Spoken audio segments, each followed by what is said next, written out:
నిన్నగాక మొన్న హరీష్ రావు గారు ఒక మాట అన్నాడు, రైతు రుణమాఫీ చెయ్యి, రైతు రుణమాఫీ చేస్తే రాజీనామా చేస్తా అన్నాడు.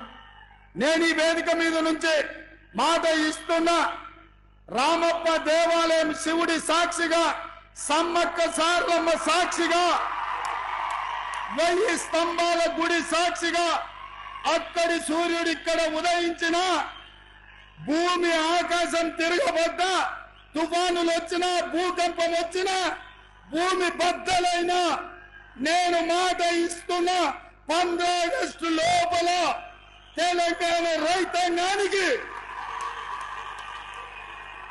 15 ఆగస్టు లోపల తెలంగాణ రైతాంగానికి 2 లక్షల రూపాయల రుణమాఫీ చేసి తీరుతా.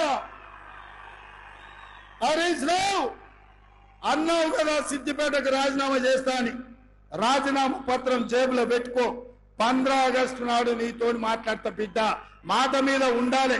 నీ మామలాక మాట ఇచ్చి మాట తప్పి దళితుని ముఖ్యమంత్రి చేస్తా, లేకపోతే తలకాయ నరుకుంటాని తలకాయ లేని మాటలు మాట్లాడతాం అనుకుంటున్నావేమో.